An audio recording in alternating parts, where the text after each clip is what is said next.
민수기 6장 22절에서 27절까지 보겠습니다. 민수기 6장 22절에서 27절까지입니다. 눈을 크게 뜨세요. 보십시다.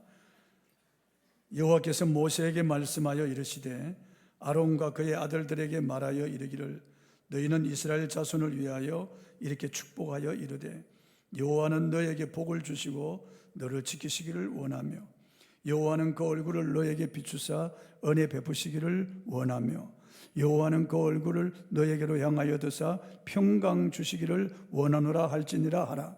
그들은 이같이 내 이름으로 이스라엘 자손에게 축복할지니 내가 그들에게 복을 주리라. 아멘. 하나님의 소원이라는 제목으로 오늘 말씀을 선포하여 같이 은혜를 나누겠습니다. 한 교회에서 성도들에게 질문을 했습니다. 많으면 많을수록 좋은 것이 무엇일까요? 질문할 때 이 중년의 여성도님들은 돈이요, 건강이요, 자녀가 잘 되는 것이요, 그렇게 대답을 했습니다. 그런데 뒤에 있는 나이 지긋한 권사님 한 분이 뭐 그렇게 복잡하게들 말할 거 뭐 있나? 복이면 다 되지. 복이 많으면 되는 거지. 그러니까 사람들이 다 고개를 끄덕이면서 그 말이 옳소 그랬다는 것입니다. 하나님은 우리에게 복 주시기를 원하세요. 복 주시기를 원하신다고요. 우리 인간을 창조한 다음에 제일 먼저 주신 것이 토브라고 하는 이 복이에요. 아브라함을 부르신 다음에 복을 먼저 주셨어요. 하나님은 그 백성들인 우리에게도 복 주시기를 원하시는 거예요. 여러분, 자녀가 잘 되기를 원하시죠? 하나님도 우리가 잘 되기를 원하세요.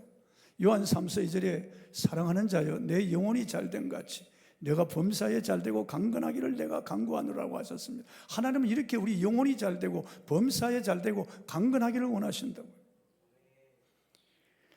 하나님이 이렇게 우리에게 복받기를 원하는 이유가 무엇입니까? 그분이 우리를 사랑하기 때문이에요. 스바냐 3장 17절에 너희 하나님 여호와가 너희 가운데 계시니 그는 구원을 베푸실 전능자시라. 그가 너로 인하여 기쁨을 이기지 못하여 하시며 너를 잠잠히 사랑하시며 즐거이 부르며 기뻐하시리라.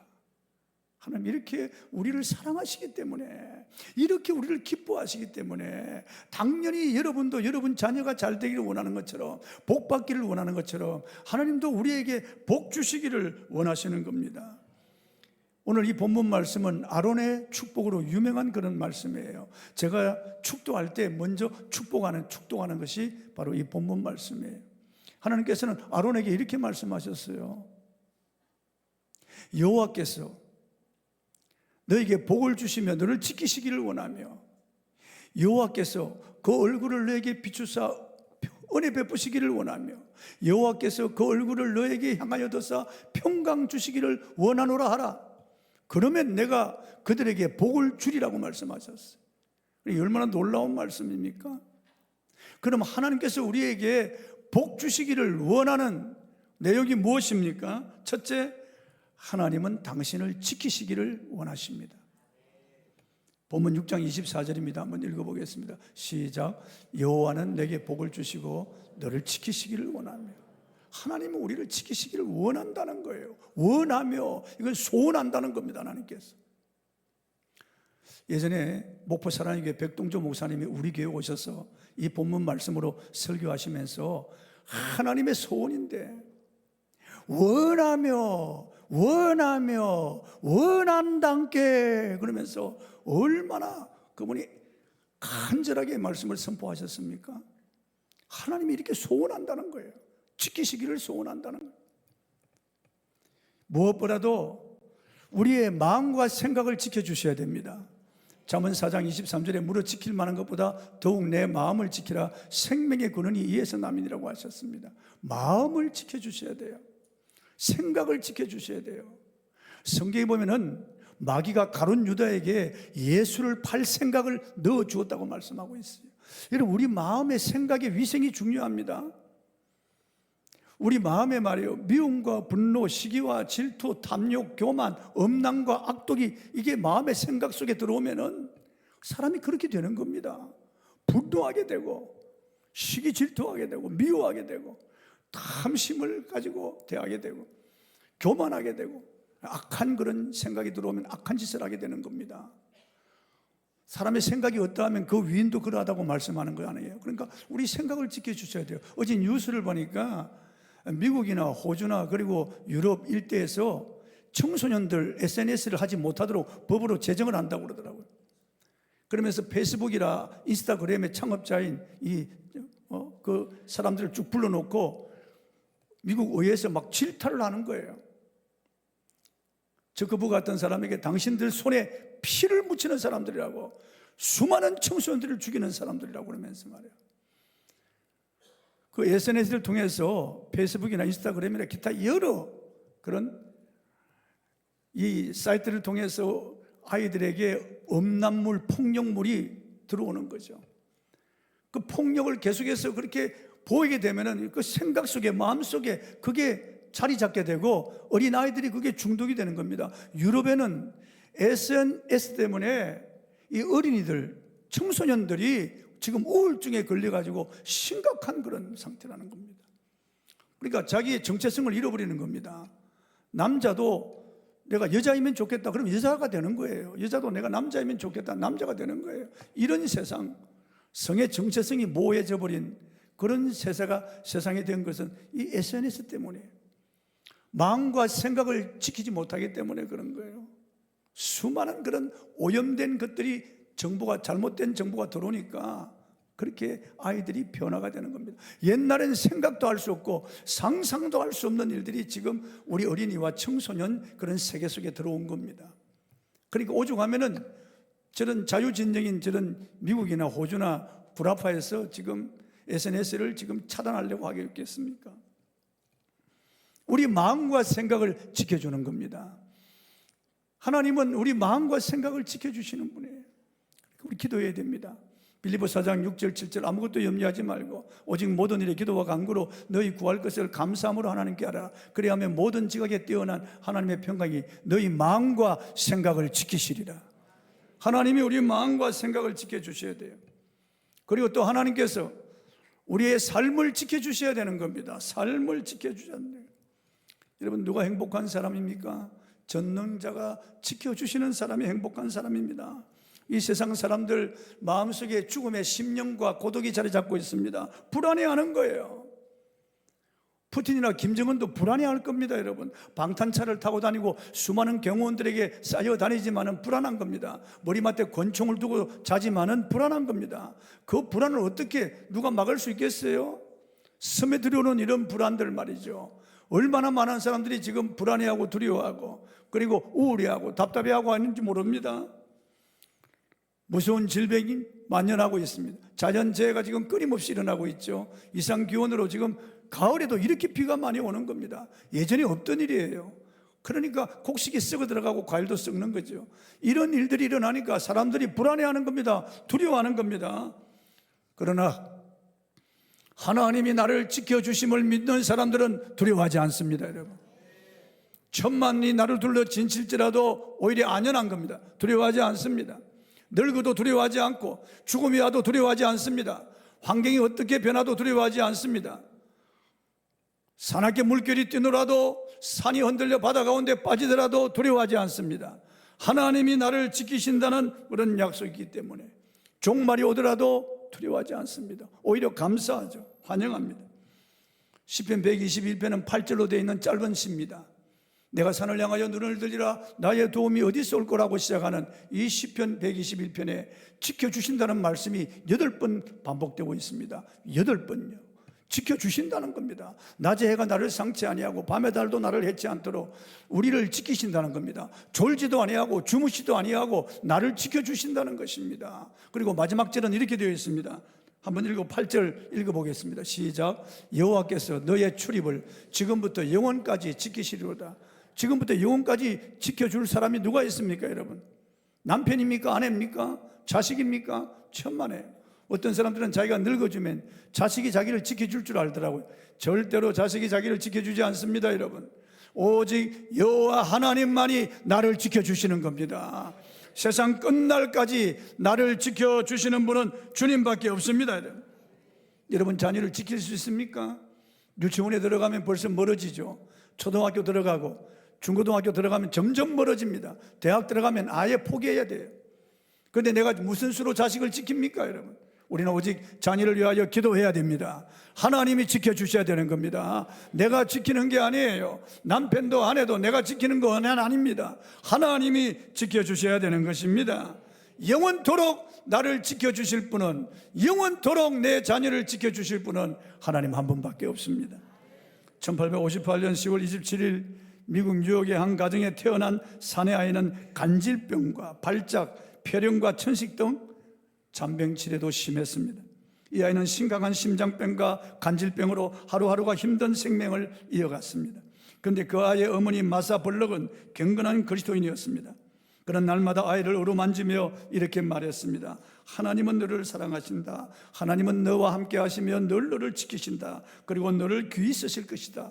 그러자 놀라운 일이 생겼습니다. 아이가 점진적으로 변화되기 시작하는 것입니다. 건강이 점점 좋아졌습니다. 정신도 좋아졌습니다. 이 아이가 24살 때 뉴욕 하원의원에 당선되었고 1898년 뉴욕 주지사가 되었고 1900년 제28대 맥킬리 대통령과 함께 부통령으로 당선이 되었습니다.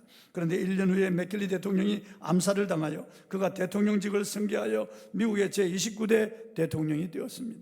이때 나이가 42세 미국 역사상 최연소 대통령이 되었습니다. 이분이 바로 시어도어 루즈벨트입니다.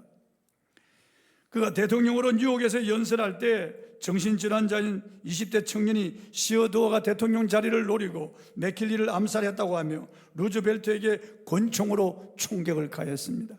놀랍게도 시어도어의 목에 걸려있던 철 십자가, 거기에 총탄이 맞았습니다. 그리고 뚜껑에 끼어입은 옷을 인해 가벼운 찰가상만 입고 목숨을 건지게 되었습니다.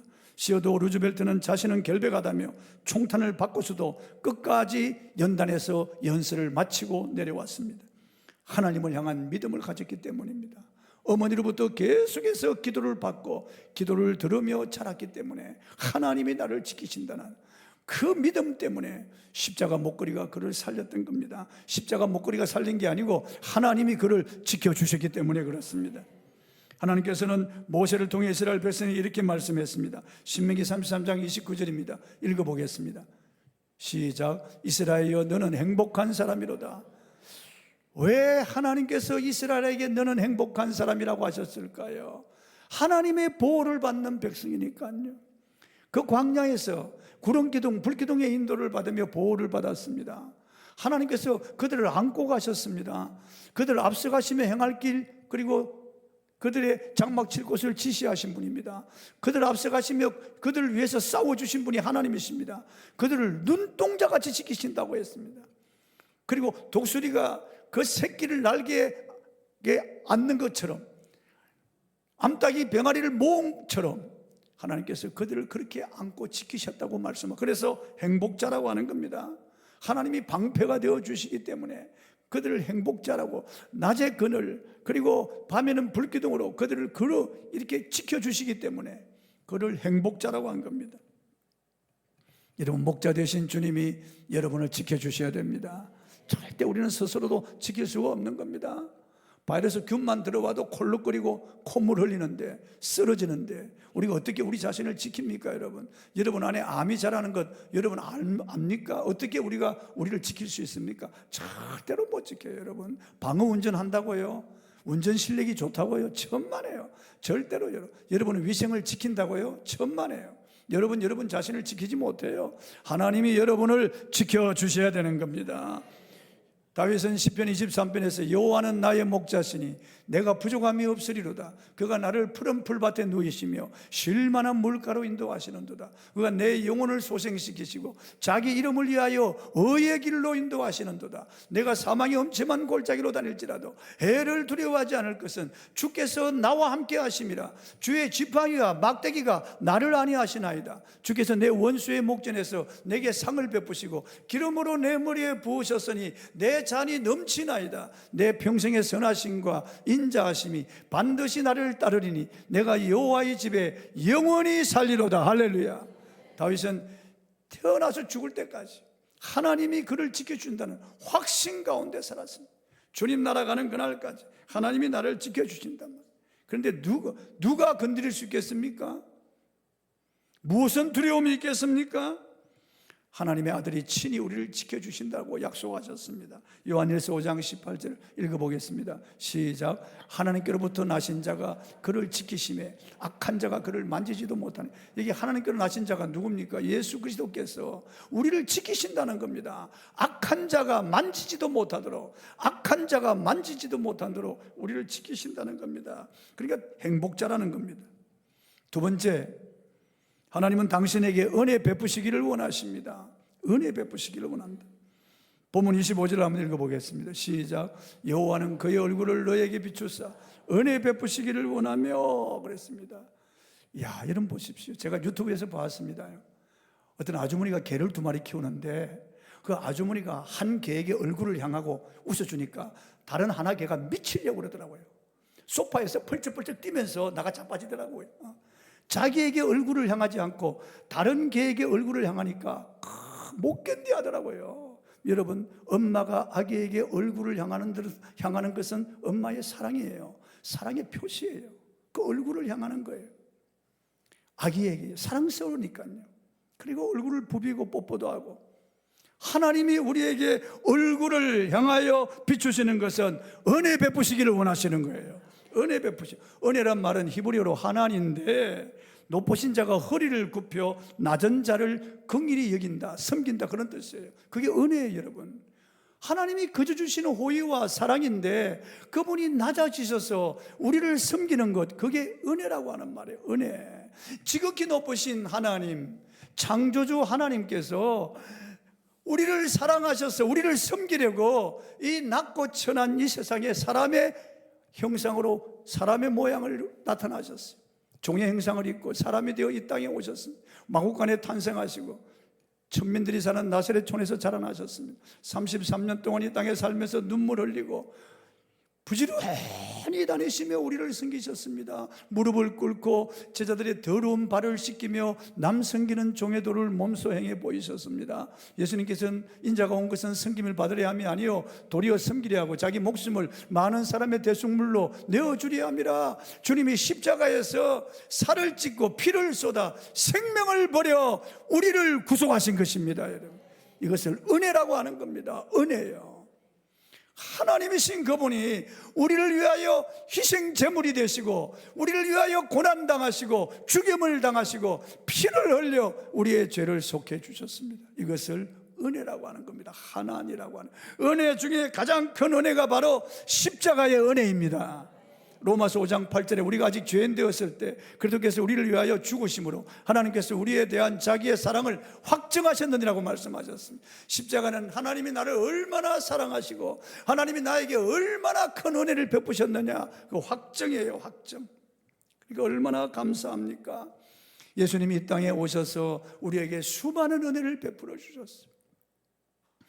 가는 곳마다 귀신을 쫓아내고 모든 병든 자를 다 고쳐주셨어요. 놀라운 생명의 말씀을 우리에게 주셨습니다. 그것을 은혜 위에 은혜라고 성경을 말씀하고 있습니다. 요한복음 1장 16절입니다. 읽어보겠습니다. 시작. 우리가 다 그의 충만한 데서 받으니 은혜 위에 은혜리라. 죄사함의 은혜, 어렵다함을 주신 은혜, 영생을 주신 은혜, 하나님의 자녀 되게 하신 은혜, 천국과 부활을 주신 은혜, 놀라운 은혜입니다. 이 외에 수많은 은혜가 부어지고 있는 거예요. 오늘 아침에 일어난 것도 은혜입니다. 여러분, 저녁에 잠자리에 드는 것도 은혜입니다. 여러분, 평범한 것이 하나도 없습니다. 모든 것이 은혜입니다. 모든 것이 은혜. 아침에 해가 뜨고 저녁에 노을 지는 것도 은혜고, 오늘 내가 걸을 수 있다는 것이 은혜고, 이전에 나와서 예배 드리는 것이 은혜입니다. 여러분, 볼 수 있고 들을 수 있고 말할 수 있는 것이 얼마나 큰 은혜입니까? 내 친구 목사님은 폐농증으로 병원에 입원해서 고통을 당할 때 제가 면회를 갔더니만 내 손을 잡고, 이 목사님, 제가 라면이 먹고 싶은데, 라면 한 젓가락이 먹고 싶은데 하나님의 은혜가 없으면 라면 한 젓가락도 먹을 수 없습니다. 라면 한 젓가락도 하나님의 은혜입니다. 여러분, 은혜입니다. 오늘 우리가 걸친 모든 것이 하나님의 은혜고, 오늘 만나는 모든 사람 하나님의 은혜고, 여러분의 가족들 하나님의 은혜입니다. 여러분, 은혜가 아닌 것이 하나도 없습니다. 저 태양이 조금 더 멀어지면은 빙하기가 옵니다. 좀 땡겨지면은, 조금 가까이 오면 불타 없어질 겁니다. 하나님이 만든 저런 태양도 없으면 죽는데 하나님의 은혜가 없이 우리가 어떻게 살아갈 수 있겠습니까? 그래서 옛날 믿음의 선지는 물을 떠난 고기는 혹시 살지 몰라도 은혜 떠난 심령은 사는 법이 없다고 그랬습니다. 그런 노래를 불렀어요. 은혜 없으면 살 수 없습니다. 여러분, 모든 것이 하나님의 은혜인 줄 믿으시기 바랍니다. 다윗은 역대상 17장 16절에 내가 누구며 내 집안이 무엇이기에 이런 복을 주십니까? 이 모든 것은 주님이 베풀어 주시는 은혜입니다 그랬습니다. 사무엘상 5장 11절 12절 하나님이 나에게 은혜를 베풀어 주시어 나를 왕으로 세우신 것과 나라와 백성을 위해 나를 높이신 것은 오직 하나님의 영광을 위한 것입니다 그랬습니다. 사도 바울도 고린도전서 15장 10절에서 그러나 내가 나 된 것은 하나님의 은혜로 된 것이니 내게 주신 그의 은혜가 헛되지 아니하여 내가 모든 사도보다 더 많이 수고하였으나 내가 한 것이 아니요 오직 나와 함께 하신 하나님의 은혜로라. 철저한 은혜 사상이에요. 하나님의 은혜가 아니면 살 수가 없다는 것입니다. 세일 수 없는 하나님의 은혜입니다. 청량할 수 없는 하나님의 은혜입니다. 모두가 하나님의 은혜입니다. 부모님의 은혜도 하나님의 은혜고, 스승의 은혜, 친구의 은혜 하나님의 은혜고, 목사의 은혜, 교우들의 은혜, 오늘 교회에서 주시는 이런 은혜가 다 하나님의 은혜인 것을 믿으시기 바랍니다. 여러분, 대한민국 땅에 태어난 것도 하나님의 은혜입니다. 은혜 중에 은혜입니다. 여러분, 은혜 아닌 것이 어디 있습니까? 십자가 은혜를 깨달은 사람은 즐거워할 수밖에 없습니다. 로마서 5장 11절입니다. 읽어보겠습니다. 시작. 그뿐 아니라 이제 우리로 화목케 하게 하신 우리 주 예수 그리스도로 말미암아 하나님 안에서 또한 즐거워하느니라. 은혜는 카리스라고 하는데요, 헬라어로 은혜를 카리스라고 하는데, 여기서 이 기쁨이라고 하는 카라라고 하는 단어가 나왔습니다. 그리고 여기서 유카리스라고 하는 감사라고 하는 단어가 나왔습니다. 은혜 받으면 기쁨이 온다는 거예요. 은혜를 깨달으면 감사가 있다는 거예요. 은혜가 임하면, 은혜를 깨달으면 이게 은혜구나 깨닫는 순간 기쁨이 있고 감사가 있다는 거죠. 그러니까 은혜가 없기 때문에 불평불만하고, 은혜가 없기 때문에 손가락질하고 시기 질투하고, 은혜가 없기 때문에 교만하고, 은혜가 없기 때문에 탐욕스러운 사람으로 변하는 겁니다. 은혜 없기 때문에 부부가 다투고, 은혜 없기 때문에 자식이 떠나는 겁니다. 은혜가 없으면 그렇게 되는 겁니다. 여러분, 은혜는 물과 같은 것입니다. 절대 우리가 물 떠나 살 수 없는 것처럼, 물이 없으면 죽는 것처럼 하나님의 은혜가 없으면 살 수가 없습니다. 몇 년 전 예수께서 주님 안에서 이 은혜의 기쁨을 충만하게 누리기를 원하십니다. 요한복음 17장 13절입니다. 읽어보겠습니다. 시작. 지금 내가 아버지께로 가오니 내가 세상에서 이 말을 하옵는 것은 그들로 내 기쁨을 그들 안에 충만히 가지게 하려 합니다. 주님의 기쁨을 충만히 가지는 것은 은혜를 깨달을 때입니다. 은혜가 은혜 될 때 주님의 기쁨이 우리 안에 충만하게 임하는 것입니다. 몇 년 전 경희대학교 평화의 전당에서는 엠넷 TV에서 진행하는 슈퍼스타 K7 결승전이 열렸습니다. 이 결승전에서 중저음으로 기타 치며 노래하여 최종 우승자가 된 케빈 오라고 하는 젊은이가 있었습니다. 그는 상금 5억 원과 제규어 XE 자동차를 받게 되었고, 홍콩에서 열리는 엠넷 아시안 뮤직 어워즈에서 데뷔 무대를 가졌고, 연예인으로 크게 성공했으며 10살 연상의 영화배우 공효진과 결혼했습니다. 그 우승한 순간 소감을 말할 때 첫 번째는 저 정말 아무것도 아닙니다. 무대에 서서 노래하면서 제 노래, 제 마음, 제 모든 영혼 다 하나님께 드립니다. 이 모든 것이 하나님의 은혜입니다 그랬습니다. 그렇습니다. 하나님의 은혜입니다. 겸손한 사람은 하나님의 은혜를 더하여 주시는 거예요. 더하여 주시는 거예요. 교만한 자들에게는 하나님이 물리치신다고 그랬습니다. 겸손한 자에게 은혜를 베푸신다고 말씀하셨습니다. 하나님께서 당신과 당신의 자녀들에게 이런 은혜 베푸시기를 원하십니다. 은혜가 은혜 되기 위해서는 깨달으시기를 바랍니다. 여러분, 은혜를 깨달으면 기쁨이 오고 감사가 오는 거예요. 행복이 오는 거예요. 십자가 은혜를 깨닫고 구원의 은혜를 깨달으면 춤출 듯이 기뻐하는 거죠. 그리고 하나님이 주시는 만 가지 은혜가 있습니다. 은혜를 깨달을 때마다 감사하고 기뻐하시기를 주의 이름으로 축원합니다.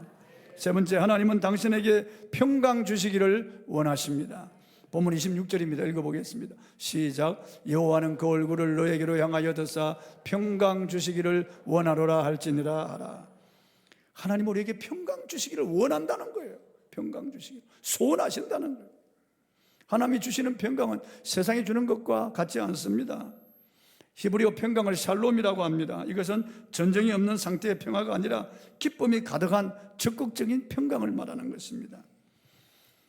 세상이 주는 변화는 환경적인 요인이 있지만은 하나님이 주시는 평화는 환경과 형편과 상관없이 우리에게 부어주시는 하나님의 선물입니다. 평강이에요. 위로부터 주시는 평강이에요. 우리 해시드 찬양단이 부르는 평화 평화로다 하늘 위에서 내려오네. 그 찬송 가사처럼 하나님이 주시는 그 평화, 이 평화는 세상이 주는 것과 같지 않습니다. 예수님이 요한복음 14장 다락방에서 말씀하셨습니다. 요한복음 14장 27절에 읽어보겠습니다. 시작. 평안을 너에게 끼치노니 곧 나의 평안을 너에게 주노라. 내가 너에게 주는 것은 세상에 주는 것과 같지 아니하니라. 너희는 마음에 근심하지도 말고 두려워하지도 말라. 하나님이 우리에게 평안을 주시는 거예요. 평안을. 이 평안이 오면 담대하고 평안이 오면 기쁨이 있고 감사가 있어요. 평안을 주신다는 거죠. 그래서 예수님 부활하신 후에 마가다락방에 처음 나타나시자마자 하신 말씀이 너에게 평강이 있을지어다 선포하신 거예요. 여드레 후에 도마도 있을 때 또 나타나셔서 손을 들어서 너에게 평강이 있을지어다 그렇게 축복하신 거예요. 평화가 얼마나 중요합니까 여러분? 가정에 평화가 얼마나 중요합니까? 하박국 선지자는 전쟁이 눈앞이 다가왔지만은 하나님이 주시는 이런 복을 받아 평안을 노래하고 기쁨을 노래했습니다. 하박국 3장 17절 이하에 보면은 비록 무화과 나무가 무성하지 못하며 포도나무에 열매가 없으며 감람나무에 소출이 없으며 밭에 먹을 것이 없으며 우리의 양이 없으며 외양간에 소가 없을지라도 나는 여호와로 말미암아 즐거워하며 나의 구원의 하나님으로 말미암아 기뻐하리로다. 지금 전쟁이 일어나는데요. 다 없어지는데 그래도 그 마음에 하나님이 평안을 주시니까 이렇게 기뻐하고 노래하잖아요. 바울도 복음 전하다가 억울하게 매를 맞고 착고에 채워져 빌립보 감옥에 던져졌을 때 밤중에 깨어나서 하나님을 찬미하며 기도했습니다. 평안이 있으니까요. 죄수들이 다 듣는 겁니다. 그날 구원이 일어나고 빌립보 교회가 세워졌습니다. 스데반도 돌에 맞아 죽을 때 그 얼굴이 천사의 얼굴처럼 변했다고 했습니다. 평안이 있으니까, 하나님이 놀라운 평안을 주시니까, 돌에 맞아도 아프지 않는 평안을 주시니까요. 볼리반 순교할 때요, 화형을 당하는데 옆에 사형집행관에게 나으리의 손을 내 심장에 한번 대보십시오. 그리고 내 심장이 더 뛰는지 나으리의 심장이 더 뛰는지 나으리의 심장에 손을 얹어 보십시오. 그랬다는, 화형을 당하는데 사형집행관에게 이렇게 평안을 선포하는 것 보십시오. 세상이 주는 것이 아닙니다, 여러분. 유명 작가인 이철환 씨는 어린 시절부터 청년의 때까지 남곡동 산동네에서 살았던 분입니다. 이분이 연탄길이라고 하는 책을 내어 무려 430만 권이 팔렸고 대한민국을 울렸습니다. 또 위로라고 하는 책이 베스트셀러가 되었습니다. 이분이 예수 믿으면 행복해질까라고 하는 책을 내었습니다. 그런데 작가로서 인생 최고의 전성기를 누리고 있어야 할 이철환 작가는 그의 책에서 극심한 이맹과 우울증으로 현재까지 고통을 겪고 있다고 밝혔습니다. 5걸음도 채 걸을 수 없었던 어지러움과 고음의 쇠파이프 자르는 소리를 24시간 내내 들어야 했던 심각한 이맹 현상은 자살 충동까지 일으킬 정도로 그를 짓눌렀다고 했습니다. 하지만 그는 고통 속에서 동행하시는 주님을 만나고 난 다음 어떤 상황 속에서도 주님을 믿으면 행복해진다고 자신 있게 그 책에서 밝혔습니다. 그렇습니다, 여러분. 주님을 믿으면 평안을 얻습니다. 주님을 믿으면 은혜 받습니다. 주님을 믿으면 지켜주시는 것입니다. 하나님이 나와 함께 하시는 것입니다. 세상 사람들이 사모하는 만수무강이나 부귀영화가 아닙니다. 하나님이 주시는 복이에요. 하나님이 우리를 지켜주시기를 원하고, 하나님이 우리에게 은혜 베푸시기를 원하고, 하나님이 우리에게 평강 주시기를 원한다는 겁니다. 제가 페이스북 글에서 읽었습니다.